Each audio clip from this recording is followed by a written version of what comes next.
Hello dear student, welcome to physics বিদ্যা। দেখো আমাদের এবিটি সিরিজের কন্টিনিউশন চলছিল, তোমরা প্রত্যেকেই জানো। তো আমরা ইউনিট 1 ইউনিট 2 কমপ্লিট করে এসেছি। তো তারপরে দেখো ইউনিট 3 4 5 সেটা একসঙ্গে কভার করে এসেছি। এখন আমরা আলোচনা করছি দেখো মডার্ন সিরিজ, মডার্ন ফিজিক্সটা নিয়ে আলোচনা করছি। তো মডার্ন ফিজিক্সের সিরিজে তোমরা দেখতে পাবে 4টা ইউনিট নিয়ে আমরা একসঙ্গে করছি।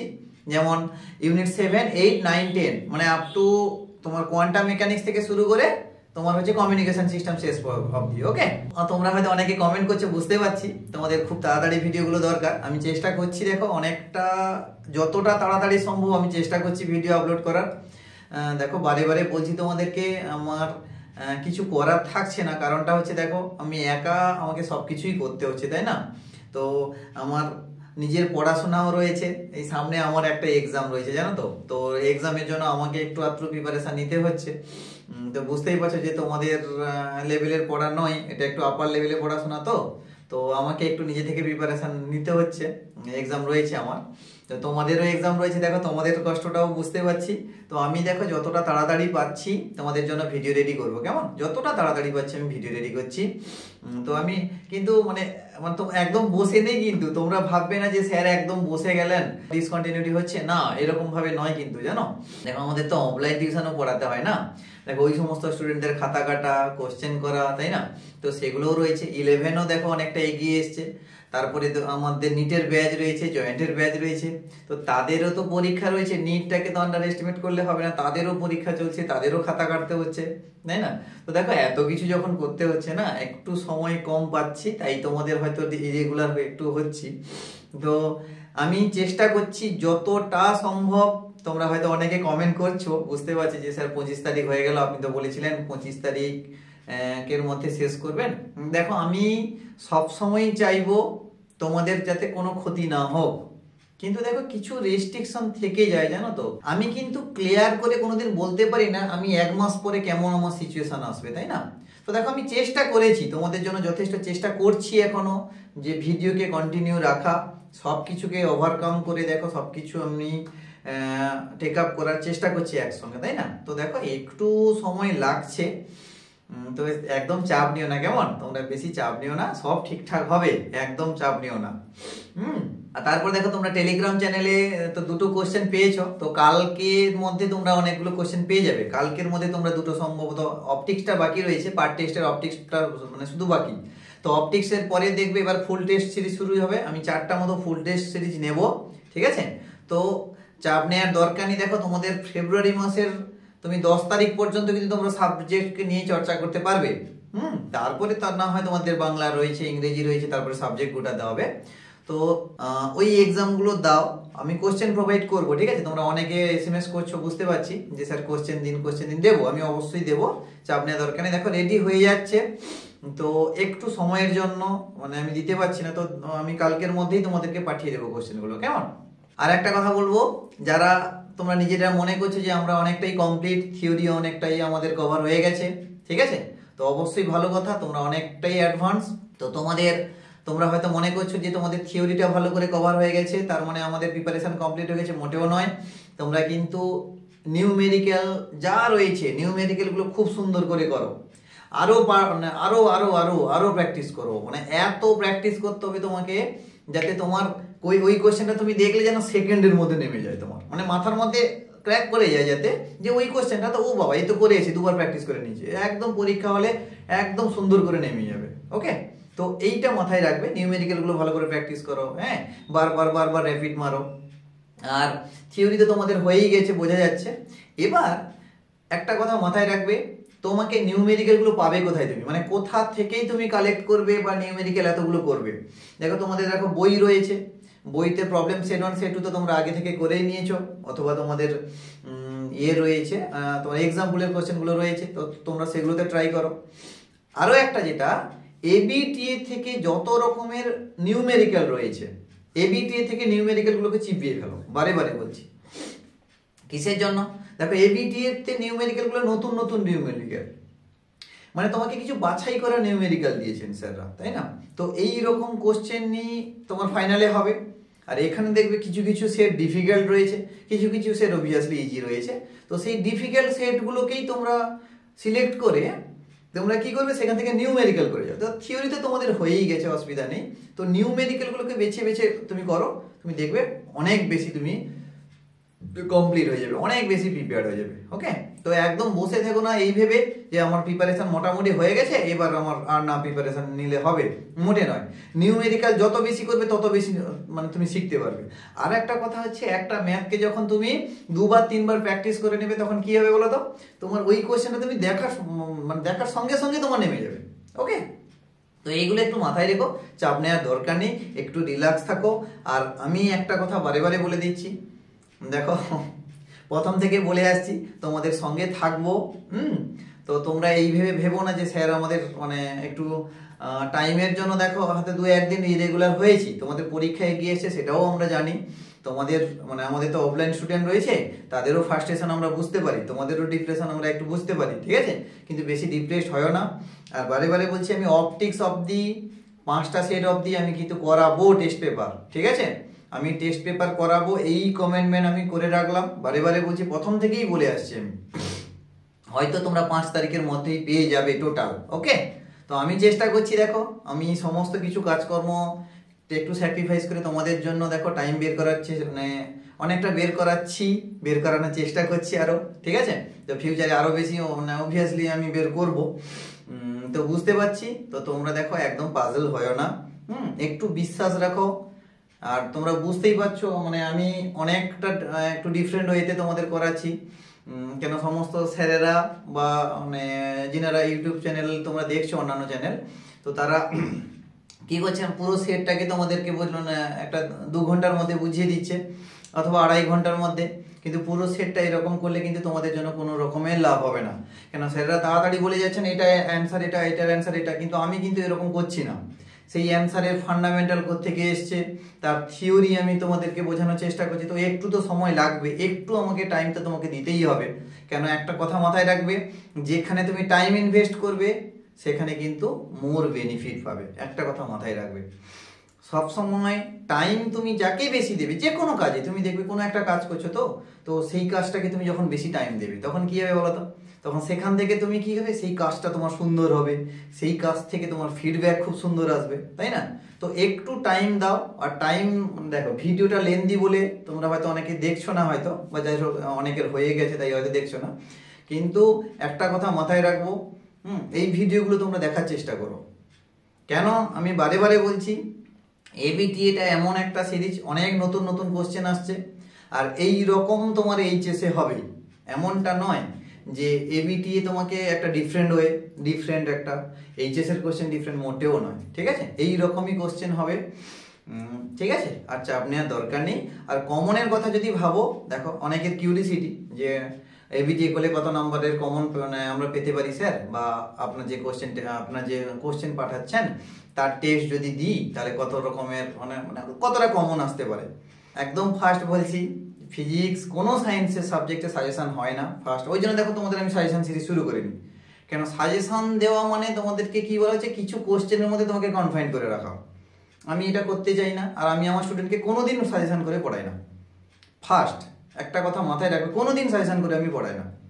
কেন, সাজেশন যেখানে চলে আসবে তোমাকে কি একটা চ্যাপ্টারে একটা জায়গা থেকে তোমাকে আমি বঞ্চিত করে রাখা। এবার দেখো, যে টিচার কোশ্চেন করছে তার সাইকোলজিটা বোঝা এতটা সহজ নয়, তাই না?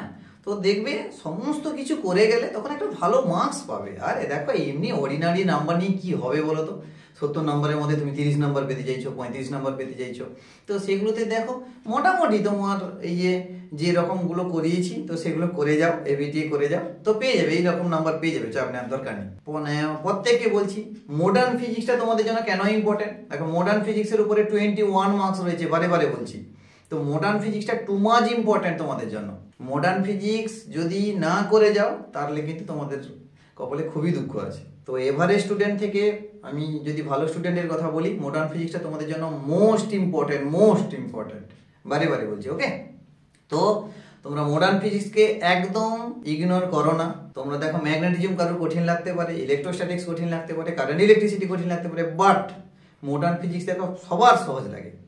মডার্ন ফিজিক্সে কঠিন লাগে এরকম খুব শুনেছি, আমি খুব কম জনের মুখে শুনেছি যে মডার্ন ফিজিক্সটা স্যার কঠিন লাগবে। সবাই মানে আমাদের অফলাইনের স্টুডেন্ট তো মডার্ন ফিজিক্সে পেয়ে গেলে একদম দারুণ, একদম মানে খুব দারুণ প্রিপারেশন তাদের। ওকে, তো মডার্ন ফিজিক্স দেখো সবাই পারে, তো তোমাকেও পারতে হবে। আর 21 মার্কস এটা পাওয়াটা কোনো ম্যাটার নয়। ওকে, তো চলো দেখো অনেক কথা বললাম তোমাদের, তো এই কথাগুলো একটু মাথায় রেখে বাবু, কেমন? তো চলো আজকে আমরা শুরু করব মডার্ন ফিজিক্সে দেখো সেট 2টা নিয়ে। ঠিক আছে, মডার্ন ফিজিক্সের সেট 2টা নিয়ে আমরা আলোচনা করব। সেট 2, ওকে, মডার্ন ফিজিক্সের সেট 2, এটা হচ্ছে পেজ নাম্বার SC 15।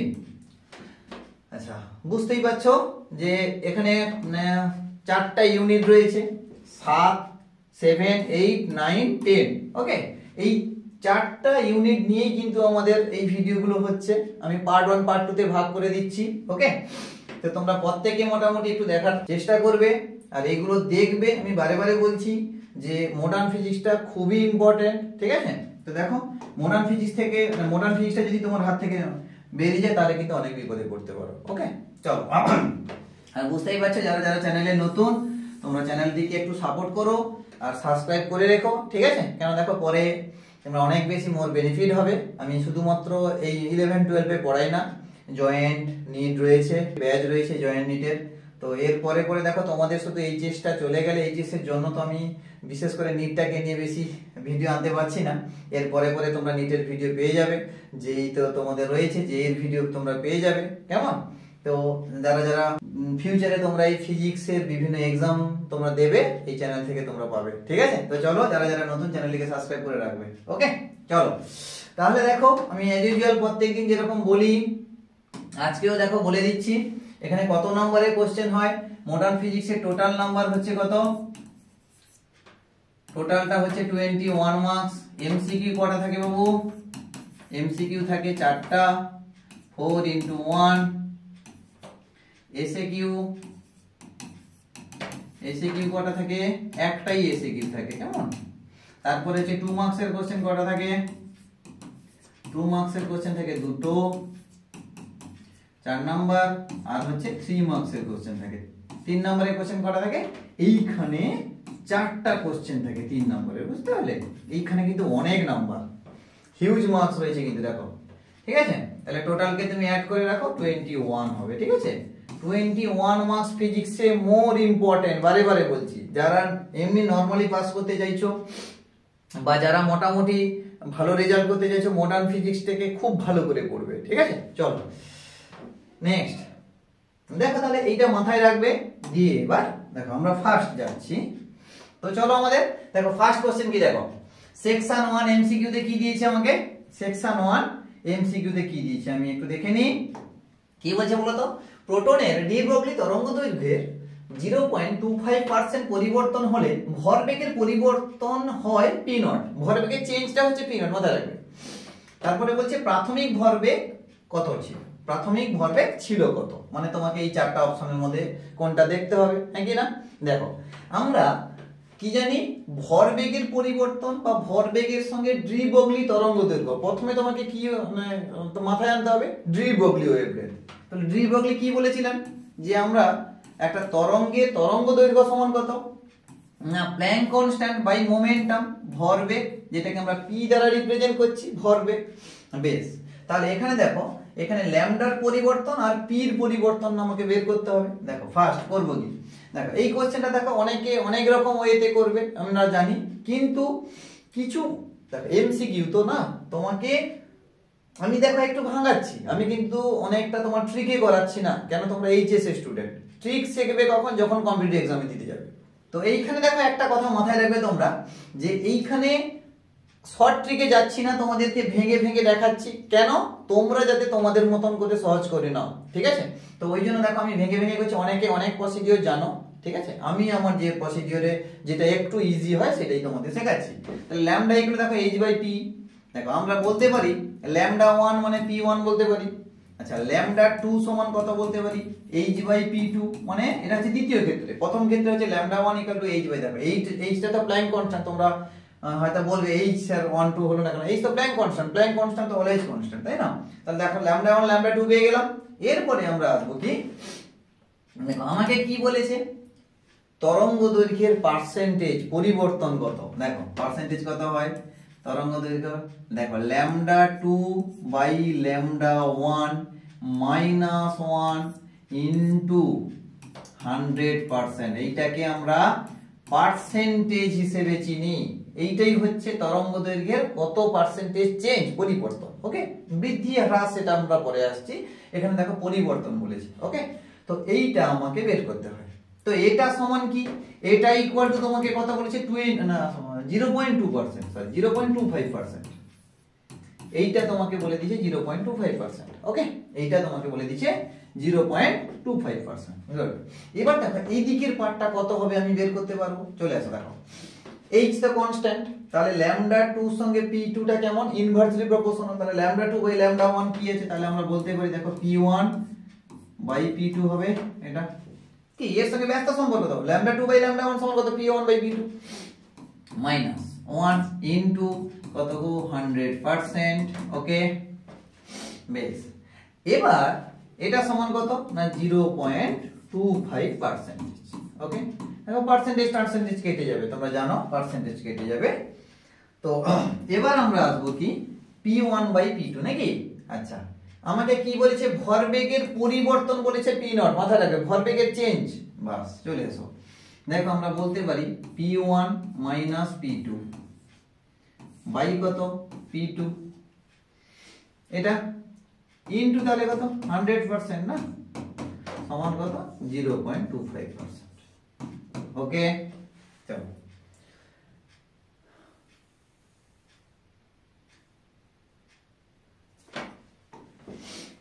তাহলে এইটা আমাকে বলে দিয়েছে কত গো p1 মাইনাস p2, এই যে ভরবেগের পরিবর্তন, এইটাকে বলছে p0, sorry p1 minus p2 টাকে p0 বলেছে। তাহলে p2 সমান কত, দেখো পার্সেন্টেজ কেটে দিতে পারি আমি।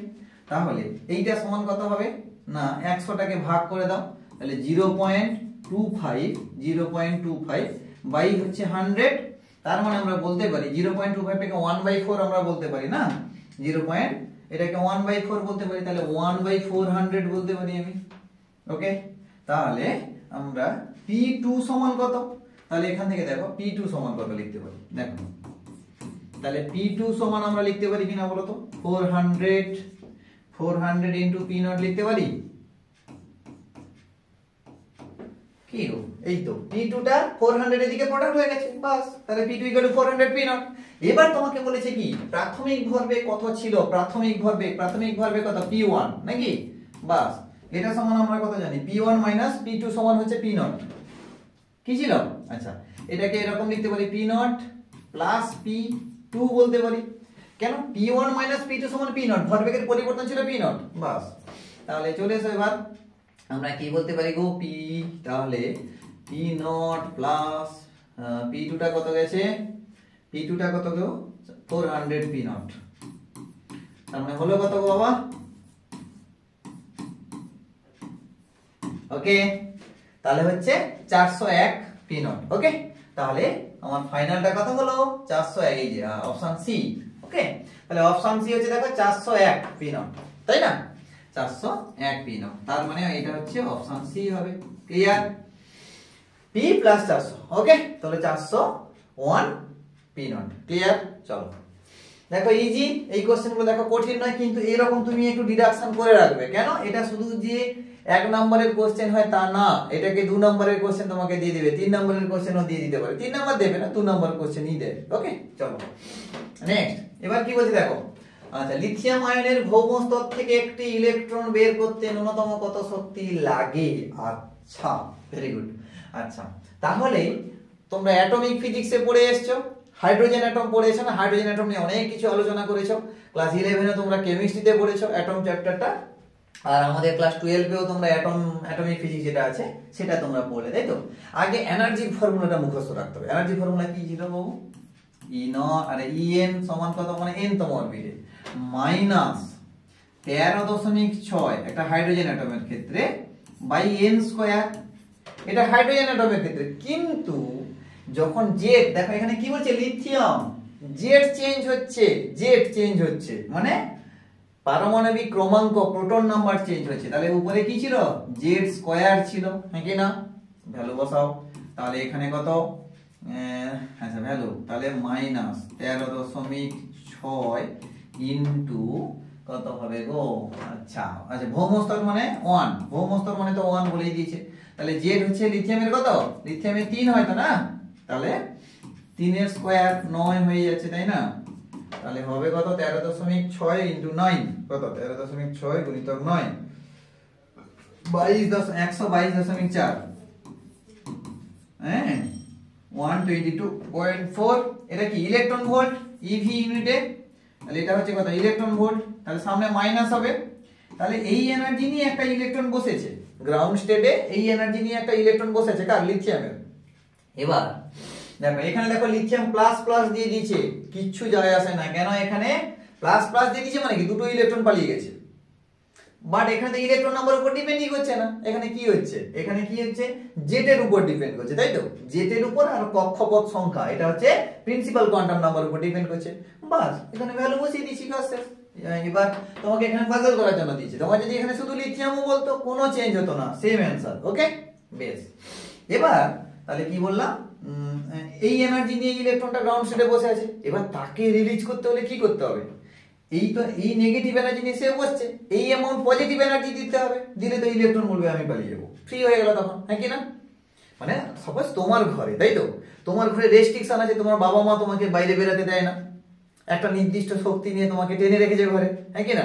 এবার তোমার বন্ধু বান্ধব আসছে যে চল একটু ঘুরতে যাবো, তখন তুমি কি বলে? না বাবা, আমার ঘরে এত বাইন্ডিং এনার্জিতে আমাকে বেঁধে রেখেছে, হ্যাঁ কি না? তো বন্ধুগুলো তোমার বাবা মাকে যদি কনভিন্স করাতে পারে যে একটু কাকিমা যাবো, হ্যাঁ একটু ছেড়ে দিন, একটু ঘুরে আসবো, হ্যাঁ না, বা যাই হোক কোথাও যাওয়ার আছে যাও, অসুবিধা নেই, তাহলে তোমাদের বাবা মাকে যদি তারা কনভিন্স করতে পারে তাহলে তুমি তো ফ্রি হয়ে গেলে, তাহলে তুমি তাদের সঙ্গে যেতে পারবে। তো একই রকম গ্রাউন্ড স্টেটে ওই এনার্জি নিয়ে বসছিল তারা, এই এনার্জিটাকে যদি তুমি পজিটিভ দিয়ে দাও তখন সমস্ত নেগেটিভ জিরো হয়ে গেল, আলটিমেট নিট ফোর্স কত? জিরো।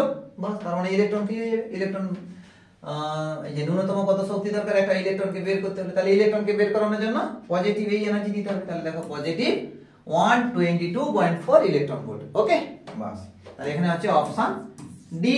ক্লিয়ার?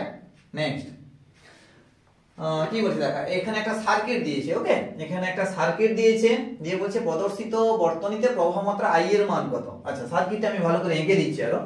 দেখো সার্কিটটা হচ্ছে এইরকমই, এখানে একটা রেজিস্ট্যান্স আছে, তাহলে এখানে একটা রেজিস্ট্যান্স আছে, তারপরে একটা ডায়োড আছে। আচ্ছা গেল, তারপরে এখানে একটা অ্যানাদার ডায়োড, এখানে একটা রেজিস্ট্যান্স রয়েছে, তারপরে এইখানে একটা পাওয়ার সাপ্লাই আছে। হলো, তাহলে এই পাওয়ার সাপ্লাইটা হচ্ছে 3 ভোল্ট, এই রেজিস্ট্যান্সটা কত? 10 ওহম।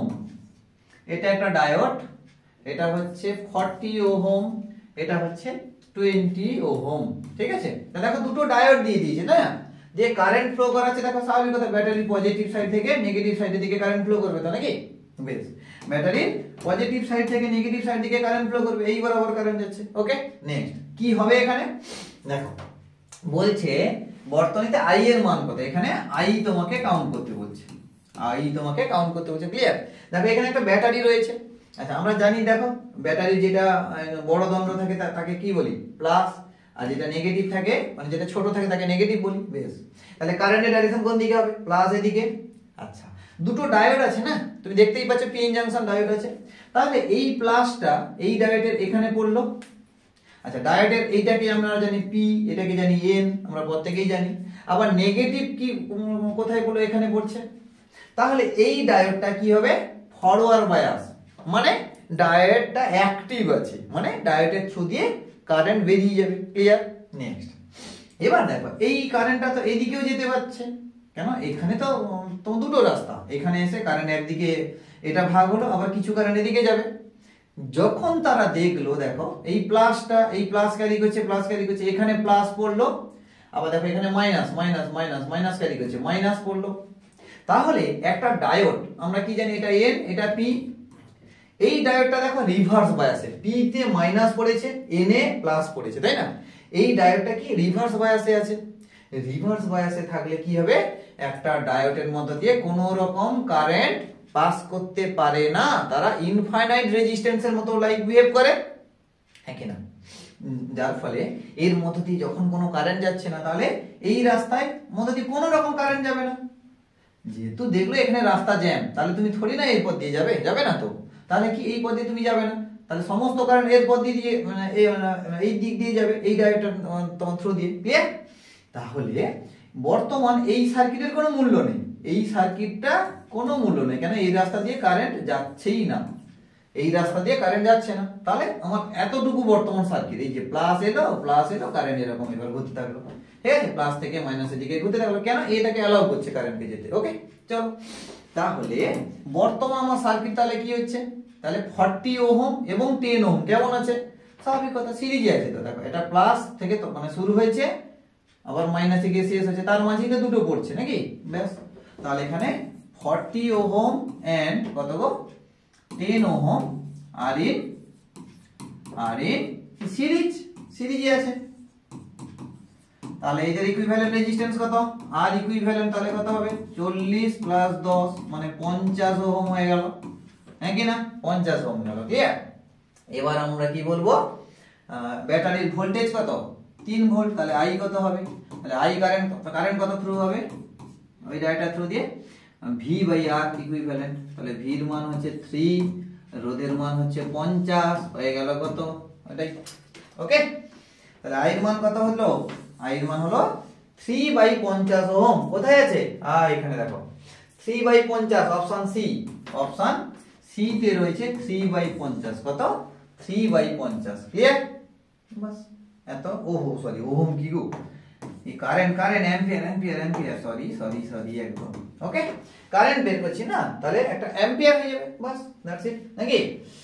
তাহলে একদম ইজি, এটা একদম একদম ঘাবড়াবে না, চাপ নেবে না, ঠিক আছে। আচ্ছা নেক্সট চলো, কি হবে, একটি বিস্তার মডিউলেশনের অ্যামপ্লিটিউড মডিউলেশনের সর্বোচ্চ বিস্তার হচ্ছে কত 10 ভোল্ট এবং সর্বনিম্ন হচ্ছে 2 ভোল্ট, তাহলে মডিউলেশন সূচক কত হবে, বাস তাহলে চলে আসো, ইজি কোশ্চেন একদম। তাহলে মডিউলেশন সূচক তাহলে কি হয়, আমরা জানি a max minus a min by a max minus plus a min হবে অ্যামপ্লিটিউডের ম্যাক্সিমাম আর একটা হচ্ছে মিনিমাম। ওকে, তাহলে a max কত গো, a max সর্বোচ্চ মানে 10 মাইনাস কত মিন হচ্ছে 2 নাকি, বেশ, তাহলে কত 10 প্লাস 2 কত হবে 8/12, দ্যাট মিন্স হবে কত, 4 এ কাটো, 4 2 8, 4 3 12। ওকে, তাহলে 2/3 কোথায়, বি অপশন। তাহলে চলে এসো বি অপশন, এটা দেখো একদম ইজি, একটু ভ্যালুটা মাথায় রাখতে হবে তোমাদেরকে নাকি, এই ফর্মুলাটা একদম মাথার মধ্যে সেট করে রাখো। ম্যাথ করতে গেলে মডিউলেশন সূচকের যে অ্যামপ্লিটিউড মডিউলেশন ফ্যাক্টরের অ্যামপ্লিটিউডের maximum minus minimum by amplitude max plus min, এই দুটোকে উল্টাবে না কিন্তু, উপরে প্লাস আর নিচেকে মাইনাস করবে না, কেন, এটার ম্যাক্সিমাম ভ্যালু এটা মাথায় রাখবে যে মিউর ম্যাক্সিমাম ভ্যালু কত হতে পারে 1 হতে পারে, আর মিউ মিনিমাম ভ্যালু কত হতে পারে 0 হতে পারে, স্বাভাবিক কথা, সেটা তো প্রত্যেকেই জানি, তাই তো, দুটো যদি সেম হয়ে যায় তাহলে 0 হয়ে যাবে। তাহলে ম্যাক্সিমাম ভ্যালু 1 এর থেকে বড় হবে না, যদি এখানে প্লাস হয়ে যেত এখানে মাইনাস হয়ে যেত তাহলে কিন্তু 1 এর থেকে বড় হয়ে যেত, ঠিক আছে, দিস ইজ ইম্পসিবল। তো ওই জন্য এই ডাটাটাও সঙ্গে সঙ্গে তোমরা মাথার মধ্যে নোট করে নাও, ঠিক আছে। চলো নেক্সট কি বলছে, আচ্ছা তাহলে সেকশনে চলে এসো, এখানে সেকশন 2 গ্রুপ এ কি বলা হয়েছে, সুইচ দিয়ে নাকি, আচ্ছা দুটি সুইচ দিয়ে কিভাবে অর গেট তৈরি করবে, দেখো গেট চলে এসেছে ইউজিং কি, তাই তো, সুইচ নাকি। চলো কি করব আমরা, চলে এসো, এখানে একটা ব্যাটারি নিয়ে নাও নাকি, প্লাস নিয়ে নাও, এটা মাইনাস সাপোজ, দিয়ে এইখানে একটা এলইডি বাল্ব লাগাও, ঠিক আছে, হ্যালোজিন লাগাবে না, এলইডি বাল্ব লাগাবে। হ্যালো, এটা একটা কি ধরলাম, এটা হচ্ছে আমার অ্যানাদার কি, দুটোকে আগে লাগাই এই বরাবর। ওকে, বেশ, এটা প্লাস এটা মাইনাস, এটাকে K1 মানে চাবি, K1 কেটে, আচ্ছা ইনপুট আউটপুট তোমরা ধরো সুবিধা হবে, এ বি ধরে নাও, ঠিক আছে, ইনপুট আউটপুট তোমাদের বুঝিয়ে দিচ্ছি, এ এটা বি, ক্লিয়ার, প্লাস মাইনাস, তাহলে কারেন্ট ফ্লো করছে এই বরাবর। ওকে, দেখো অর গেটের প্রিন্সিপাল কি, অর গেটকে দেখতে কেমন লাগে এইরকম, আমরা প্রত্যেকেই জানি অর গেট আঁকা শিখে গেছি আমরা আগের ক্লাসেও দেখলাম। এটা হচ্ছে টু ইনপুট অর গেট নাকি, এটা হচ্ছে এ, এটা হচ্ছে বি, এটা হচ্ছে তাহলে ওয়াই, দ্যাট মিন্স আমরা বলতে পারি এ প্লাস বি নাকি অর গেট। তাহলে অর গেটের ট্রুথ টেবিল কি হবে বাবু, এ বি আর ওয়াই সমান কত এ প্লাস বি নাকি। বেশ, তাহলে ট্রুথ টেবিল দেখো প্রত্যেকের মুখস্থ আছে আমাদের 0 0, তখন কত হয় ওয়াই হচ্ছে কত 0 হবে, 0 1 কত হবে 1 হবে, 1 0 1 হবে, 1 1 1 হবে। ক্লিয়ার? এটা তো ট্রুথ টেবিল। তো দেখো এখান থেকে ভেরিফাই করব এটা সুইচ কি রকম ভাবে তো একটা নর গেটের কাজ, সরি অর গেটের কাজ করছে। দেখো প্রথমে এই যে প্লাস দিলাম না, তাহলে কারেন্ট ফ্লো করছে এই বরাবর, হ্যাঁ কি না? আচ্ছা, যখন এখানে 0 দিচ্ছি, 0 মানে কি জানো, 0 মানে সুইচটা ওপেন, মানে সুইচটা বন্ধ করা আছে, মানে ওপেন আছে, ঠিক আছে, মানে কারেন্ট যাতায়াত করতে পারবে না। তাহলে 0, বি তেও দিলাম 0 প্রথমে, ওকে। তখন কি হবে দেখো, তাহলে এই চাবিটা কি জুড়বে না, মাথা রাখো ওপেন সার্কিট। তাহলে এই পর্যন্ত কারেন্ট এলো, দিয়ে বলছে বাবা ইনফাইনাইট রেজিস্ট্যান্স, আমি আর যেতে পারবো না। তাহলে কারেন্টটা এই পর্যন্ত পৌঁছাবে না, তাহলে এলইডি প্রথমে জ্বলবে না, ওকে। তাহলে যখন তুমি 0 0 দিচ্ছ, তখন দেখো 0 আউটপুট 0, আউটপুট 0 মানে এলইডি জ্বলবে না, নিভে যাবে, ঠিক আছে, মানে জ্বলবেই না, ওকে। চলো নেক্সট কি বলছি, 1 0 দিয়েছি, তাহলে এখানে আচ্ছা প্রথমে 0 1 ধরে না, তাহলে এ তে 0 টা 0ই আছে, থাক। বি তে দিয়ে দিলাম এবার 1, মানে 1 দিয়ে দিলাম মানে একে ক্লোজ করে দিলাম, মানে সুইচটা অন করে দিলাম, ক্লোজ করে দিলাম, মানে এটাকে এর সঙ্গে জুড়ে দিলাম, ঠিক আছে। যেই আমি কানেক্ট করে দিয়েছি, তাহলে দেখো এই যে প্লাস কারেন্টটা না, এই কারেন্টটা তাহলে কি হচ্ছে, এই কারেন্টটা এর থ্রু দিয়ে চলে যাচ্ছে। তো এটা অফ থাকলে কোনো অসুবিধা নেই, কেন সমস্ত কারেন্ট দেখো বির মধ্যে দিয়ে পালাবে, বির মধ্যে দিয়ে পালিয়ে দেখো এই পর্যন্ত এলো এলো এলো, দিয়ে দেখো স্বাভাবিক কথা এলইডি বাল্বটা জ্বলে উঠবে তো নাকি, এলইডি বাল্বটা জ্বলবে, ক্লিয়ার না অসুবিধা আছে। এলইডি বাল্বটা জ্বলবে তখন, কেন কারেন্ট তো তখন এলাও করছে তাকে আসতে, বাস তখন এটাকে জ্বলবে, এই তখন জ্বলে উঠলো, মানে আউটপুটে 1 পেলাম, ওকে। নেক্সট ঠিক উল্টা কেস, তুমি এইখানে 1 দাও, এখানে 0 দাও, এখানে 1 দাও, এখানে 0 দাও, তাহলে বি তে যখন 0 মানে বিটা তুমি খোলা রেখেছো, এটাকে বন্ধ করে রেখেছো, 1 মানে বন্ধ করে রাখা, তখন এ অ্যালাউ করছে কারেন্ট, এ তখন অ্যালাউ করছে না, মানে এ তখন ওপেন সার্কিট, এ তখন ক্লোজ সার্কিট, তাহলে এই পথে কারেন্ট চলে এলো, আবার বাল্ব জ্বললো, হ্যাঁ কি না? দেখো আবার 1 পেয়েছি, যখন দুটোই যোগ, মানে যখন দুটোই হচ্ছে ক্লোজ, মানে 1 A1 A1, তাহলে কথা হচ্ছে দুটোই ক্লোজ, তাহলে কারেন্ট ডিভাইড হয়ে যাবে, একই ব্যাপার। তাহলে এটা হচ্ছে I/2 সাপোজ হয়ে গেল, এটাও I/2 হয়ে যাবে। আবার তারা দুটো দেখো একসঙ্গে জুড়ে, আবার I/2 মানে একসঙ্গে জুড়ে গেল, দিয়ে I কারেন্ট এলো, বাস তখন এলইডি থ্রু দিয়ে দেখো আবার জ্বলছে, নাকি না, তখন কারেন্ট আসছে, বাস কারেন্ট যখন পাচ্ছে আউটপুট শেষও করবে না, বাস।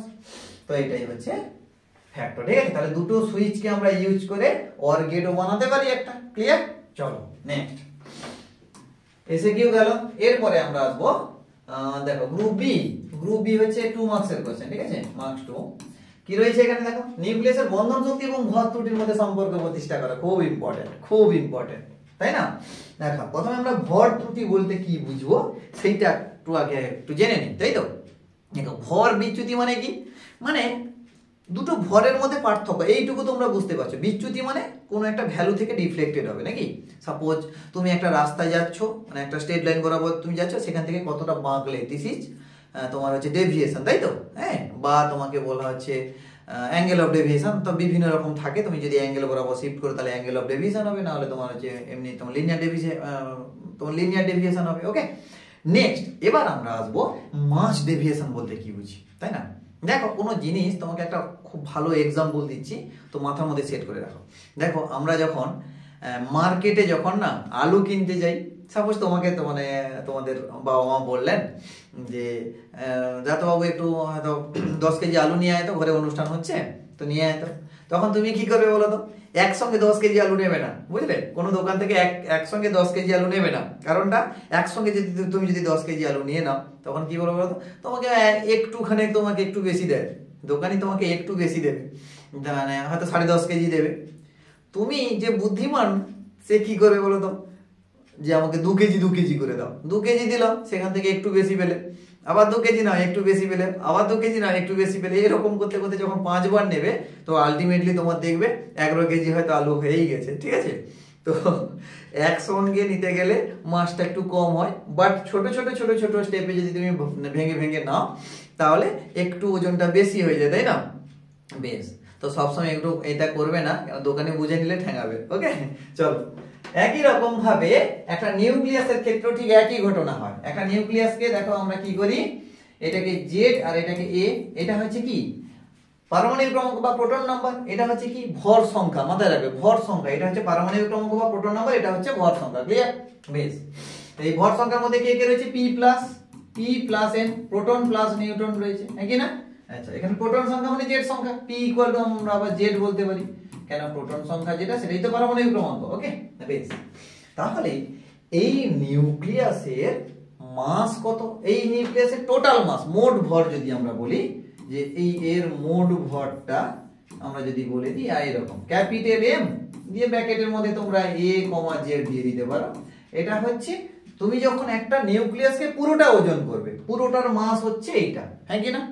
এবার আমি আলাদা করে ভাঙাচ্ছি। তাহলে ভর বিচ্যুতি বলতে আমরা কি বুঝি? ভর বিচ্যুতি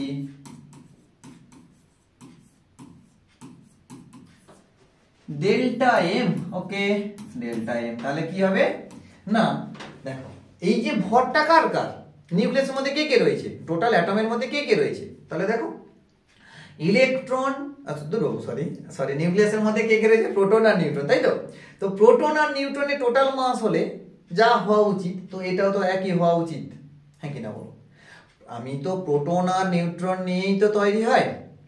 এবার ইলেকট্রন লাইট পার্টিকেল, দেখো ইলেকট্রনের এদের মাসের সাপেক্ষে তার মাস অনেকটাই কম, ওই জন্য তাকে নেগলেক্ট আমি করতেই পারি। ওকে, তো হাঁটাও, ইলেকট্রন কাউন্ট করা দরকার নেই। তাহলে দেখো প্রোটন আর হচ্ছে কি নিউট্রন, তাদের মাস যা হওয়া উচিত, ঠিক আছে? মানে সাপোজ আমার বডির ওজন বা মাস যা হওয়া উচিত, আমাদের একটা হাত কেটে দিলাম, পা কেটে দিলাম, তাকে কেটে কেটে ওজন করলে তো একই হওয়া উচিত, তাই না?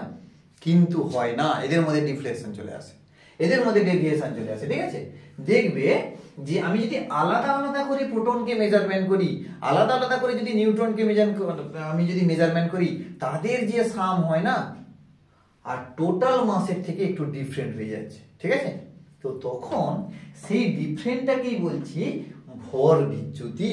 ঠিক আছে, নিউক্লিয়াসের মধ্যে ভরের একটা ডেভিয়েশন পেয়ে যাচ্ছি, ঠিক আছে, তাকেই আমরা বলছি ভর বিচ্যুতি। যেমন আমরা দেখো, তো এটাকে আমি একটু নিচে করে দিই, তাহলে কত হচ্ছে? আচ্ছা, প্রোটন কটা আছে? এই যে এই পরমাণুতে দেখো প্রোটন হচ্ছে জেড, একটা প্রোটনের ভর কত? এম সাফিক্স পি ধরে নিচ্ছি, একটা প্রোটনের ভর হচ্ছে এমপি, তাহলে জেড সংখ্যক প্রোটন আছে, তাহলে টোটাল প্রোটনের ভর কত? জেড ইনটু এমপি প্লাস এখানে নিউট্রন সংখ্যা কত? এখানে দেখো তোমাকে নিউট্রন সংখ্যা ডাইরেক্ট দেবে না, আমরা কাউন্ট করে নিতে হবে, বাস কাউন্ট করে দেব।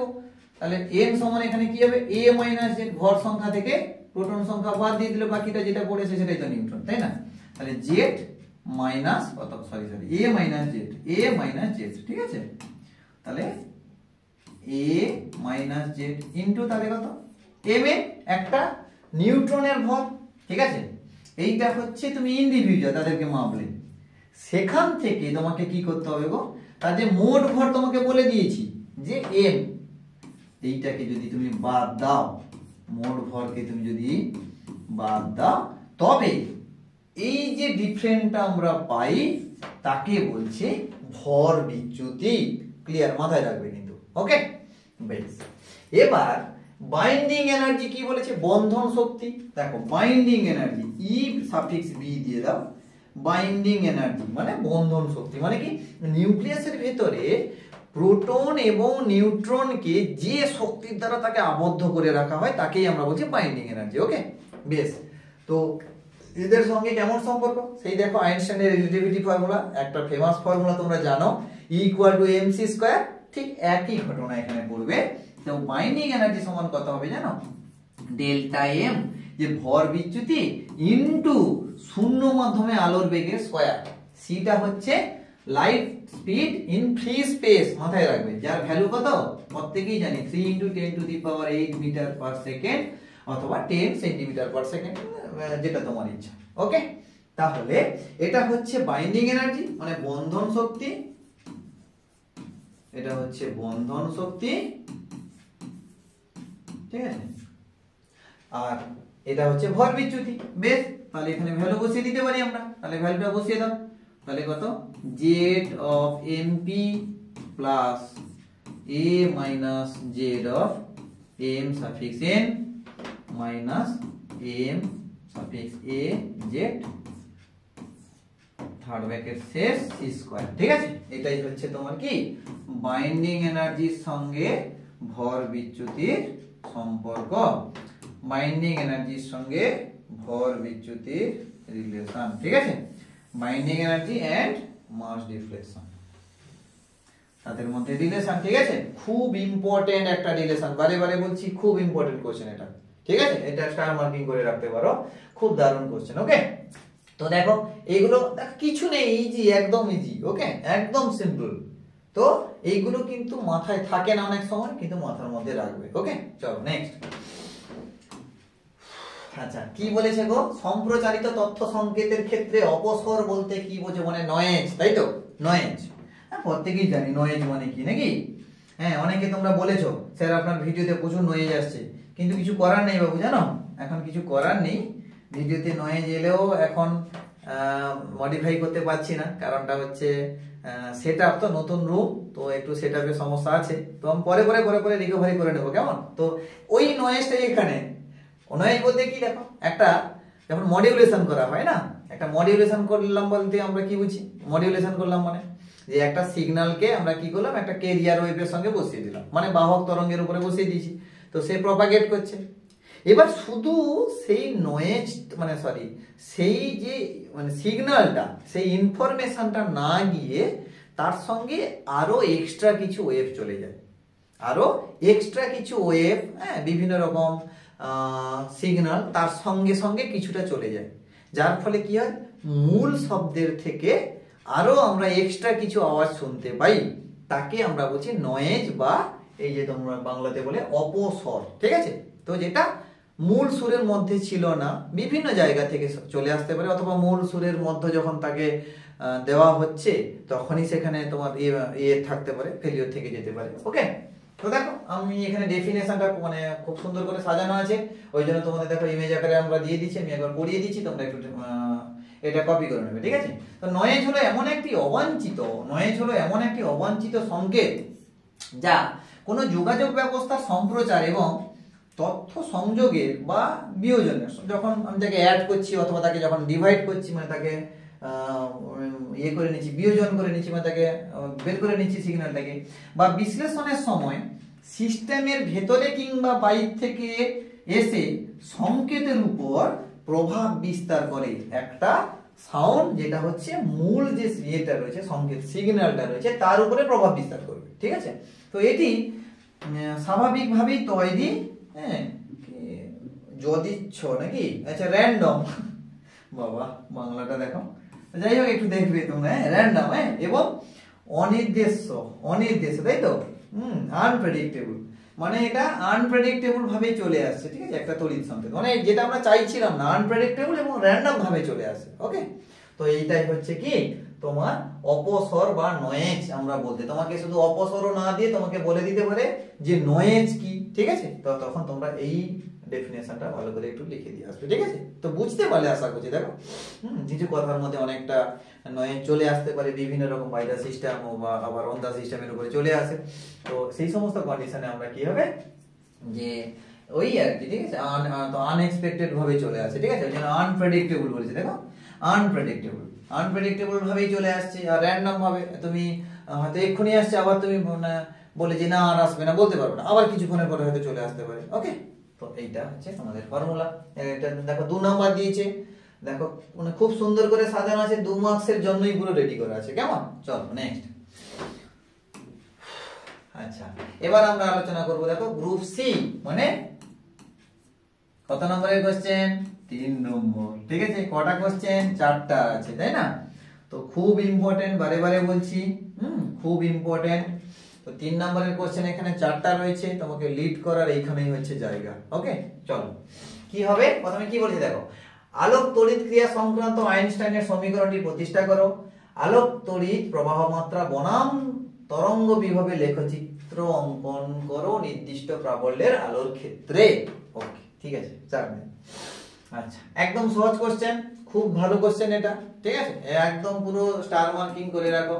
অথবা আইনস্টাইনের সমীকরণ থেকে আলোক তড়িৎ ক্রিয়াকে কি করে ব্যাখ্যা করা হয়, আগের সেটে তোমাদের আছে। তো এই সব এইরকম কোশ্চেন খুব ইম্পর্টেন্ট, সবসময় পড়ে। তো চলো এবার কি কি বলেছে দেখো। What is photo electric effect, সেটা আমরা কাকে বলে আমরা প্রত্যেকেই জানি। তো আমি দেখো বেশি ডিটেলসে যাব না, বেশি ডিটেলসে গেলে অনেকটা টাইম চলে যাবে। তো প্রথমে কি হয় দেখো, ফার্স্ট এখানে একটা প্লেট আছে, আমি তাড়াতাড়ি বলছি। এখানে একটা প্লেট রয়েছে, এই একটা কন্ডাক্টিং প্লেট, ওকে। দিয়ে কি হয়, এই প্লেটে আমি আলো ফেললাম। কি ফেললাম? আলো। এই প্লেটের উপর আলো ফেললে আমরা দেখতে পাবো এই প্লেট থেকে ইলেকট্রন বেরিয়ে যাচ্ছে, এই কন্ডাক্টিং প্লেট থেকে ইলেকট্রন বেরিয়ে যাচ্ছে, তাই তো? তাকে আমরা বলি photo electric effect. Very good. এবার দেখো লেনার্ড হার্টজের এক্সপেরিমেন্ট তারা করেছিলেন। তো সেই সমস্ত এক্সপেরিমেন্টে কি ধরা হয়েছিল না, লাইট ইজ এ ওয়েভ, লাইটটাকে তরঙ্গের নেচার, তো মানে তরঙ্গের আকারে ধরা হয়েছিল। তো লাইট যখন তরঙ্গের আকারে ধরা হয়েছিল, তার জন্য তিনটা ফেলিওর চলে এসেছিল। কি না, ফটো মানে যে তোমার ইলেকট্রন তৈরি হলো, ঠিক আছে, যে ইলেকট্রন ফটো ইলেকট্রন যে তৈরি হয়েছে তার কাইনেটিক এনার্জি লিমিট ইনফাইনাইট পর্যন্ত হচ্ছিল। এবার সেটাকে সলিউশন করা হয়েছে। এবার সূচনাকারী কম্পাঙ্কের কোনো লিমিট থাকার কথা নয়, বা সূচনাকারী কম্পাঙ্কের আগে তো মানে কম ফ্রিকোয়েন্সিতে কিন্তু ইন্টেন্সিটি যদি হাই করে তখনও ফটো ইলেকট্রিক এফেক্ট হওয়ার কথা। আবার এটা তাৎক্ষণিক হবে কিনা সেটাও ব্যাখ্যা করা যায়নি। তো তিনটা বেসিক্যালি ফেলিওর ছিল। তারপরে আইনস্টাইন তিনি কি করলেন, যে আলোকে বললেন প্রথমে না, আলো ওয়েভ নেচার ধরলে ব্যাখ্যা করা সম্ভব নয়। তখন তিনি বললেন যে লাইট ইজ এ পার্টিকেল, মানে ফোটন কণার স্রোত, ঠিক আছে। তাহলে এই যে লাইট আসছে না, তুমি তাকে ফোটন কণার স্রোত হিসেবে তুমি যদি ধরো, তাহলে কিন্তু আলোক তড়িৎ ক্রিয়ার সমস্ত জটিলতা ওভারকাম করা যাবে। তো তিনি প্রথম কি করলেন, যে এই আলোর যে তরঙ্গ ধর্মটাকে তিনি বললেন না, ফোটন কণা এসে পড়ছে। তো ফোটন এখানে পড়লে কি কি ঘটনা হচ্ছে আমরা জানি। একটা ফোটন যখন ক্যারি করে তখন কত শক্তি নিয়ে যায়, এইচ ইন্টু নিউ। একটা নির্দিষ্ট বর্ণের আলোর ক্ষেত্রে তাহলে নিউ ইকুয়াল টু কনস্ট্যান্ট, এটা আমরা প্রত্যেকেই জানি। তাহলে এটাকে আপতিত আলো, তার কত শক্তি নিয়ে আসছে, এইচ নিউ শক্তি নিয়ে। তো এখানে ইলেকট্রন তো বসে আছে, এইগুলোতে তো ইলেকট্রন বসে আছে ফ্রি, হ্যাঁ কি না, ফ্রি ইলেকট্রন রয়েছে।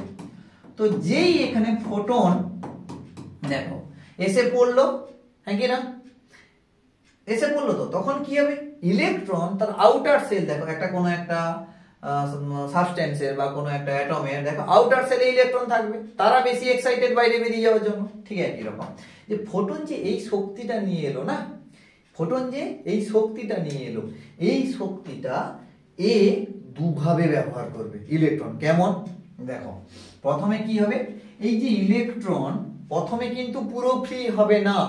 কেন, আউটার মোস্ট সেলে থাকলেও তার হাতে একটা বাইন্ডিং এনার্জি আছে, তাকে নিউক্লিয়াস টেনে রেখেছে তো কিছুটা হলেও শক্তিতে।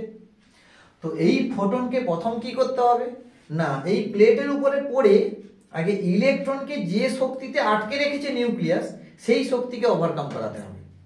তো সেই শক্তিকে আগে ওভারকাম করাতে হবে। তার জন্য যে শক্তি ইলেকট্রনের দরকার তাকে আমরা কি বলি, ধাতুর কার্য আপেক্ষ, work function of a metal. Okay, বেশ।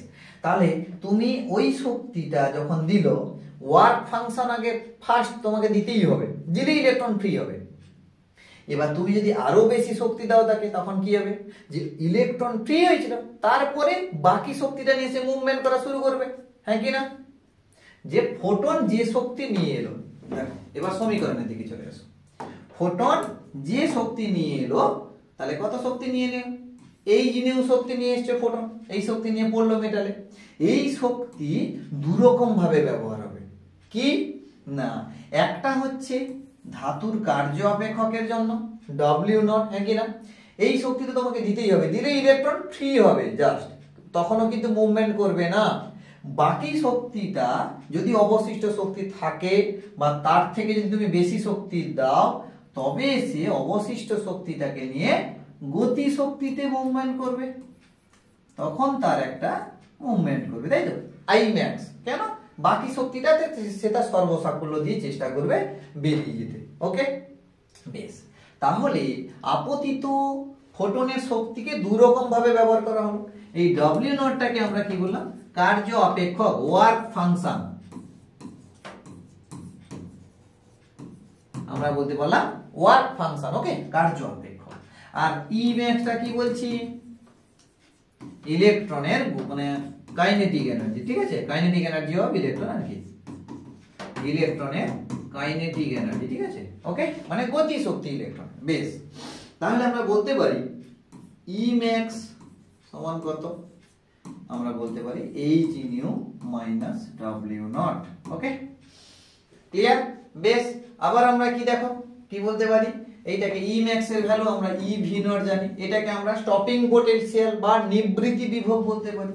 এটা সমান H new minus W not, এটা ওয়ার্ক ফাংশন। ঠিক আছে, এটা প্রত্যেকটা ধাতুর ক্ষেত্রে কনস্ট্যান্ট। সাপোজ সোডিয়ামের ক্ষেত্রে যা হবে তোমার কিন্তু মানে তোমার এর ক্ষেত্রে প্লাটিনামের ক্ষেত্রে তা হবে না, জিঙ্কের ক্ষেত্রে তা হবে না। ঠিক আছে, বেশ, প্রত্যেকটা মেটেরিয়ালের ক্ষেত্রে এর মান ভ্যারি করবে। ক্লিয়ার? তো এই তিনটা ইকুয়েশনকে আমরা কি বলবো? আইনস্টাইনের সমীকরণ। ঠিক আছে, আইনস্টাইনের আলোক তড়িৎ সমীকরণ। ওকে, তাহলে এই ফোটন যে শক্তি ক্যারি করে নিয়ে এলো সেটা দুই রকম ওয়েতে কাজে লাগলো। একটা হচ্ছে তাকে প্রথম ফ্রি করলো, তারপরে তাকে মুভমেন্ট করলো, তাই তো? যে একটু আগে एग्जांपल দিয়ে এসেছিলাম, তাই না? যে তোমার বাবা মা তোমাকে কি করছে? ঘরে আটকে রেখেছে, তাই তো? বা তোমাদের ঘরে রেস্ট্রিকশন আছে, অতি সহজে তোমাকে বাইরে বেরোতে তোমাকে যেতে দেয় না। এবার ঘটনাটা হবে, যেহেতু তোমাকে বাইরে যেতে দেয় না, তাহলে তোমার বন্ধু যদি এসে তোমাদের বাইন্ডিং এনার্জি থেকে যদি তোমাকে বেশি ফোর্স দেয় বা বেশি এনার্জি দেয়, তোমার বাবা মাকে ভালো করে কনভিন্স করাতে পারে, তবেই তুমি কিন্তু বাইরে বেরাতে পারবে। সে যদি এমন বন্ধু এলো তোমার বাবা মাকে কনভিন্স করাতে পারলো না, মানে কম শক্তি নিয়ে এলো, তখন তো তুমি যেতে পারবে না, হ্যাঁ কি না? ওই জন্য যে তোমার যে এনার্জি নিয়ে আসবে সেই এনার্জি যেন তোমার দুরকম হইতে কাজে লাগবে। যেটা তোমাকে আগে কনভিন্স করালো, ফ্রি করালো, তারপরে তোমাকে আবার টেনে নিয়ে গেল, নাকি? বেশ, একই রকম। তো এটাই হচ্ছে সমীকরণ প্রতিষ্ঠা। ঠিক আছে, এতটুকুই লিখবে, খুব একটা বেশি এখানে লিখতে যাবে না। ওকে, নেক্সট, আলোক তড়িৎ প্রবাহ বনাম তরঙ্গ বিভবের লেখচিত্র। ঠিক আছে, তাহলে এখানেই হয়ে যাবে। আচ্ছা, এখানে আমরা কি জানি এবার? কি করবো বলতো? আলোক তড়িৎ প্রবাহ মাত্রা মানে কারেন্ট ভার্সাস বিভব, নাকি? চলো কি হবে দেখো, আমরা লেনার্ডের এক্সপেরিমেন্ট থেকে আমরা বলতে পারি এটা হচ্ছে কি কারেন্ট, এটা হচ্ছে তোমার কি ভোল্টেজ, নাকি? এটা হচ্ছে ভি, ভোল্টেজ। ক্লিয়ার? তাহলে এখানে হবে কি না, দেখো এখানে 0 বলে দিচ্ছি, তাহলে এই রকম বরাবর।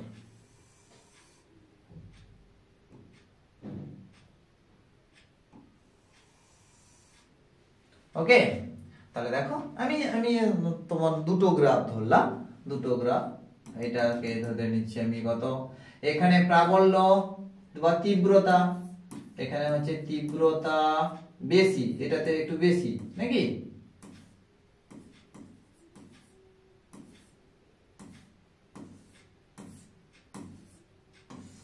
এখানে হচ্ছে ইন্টেন্সিটি বেশি, এখানে হচ্ছে কম।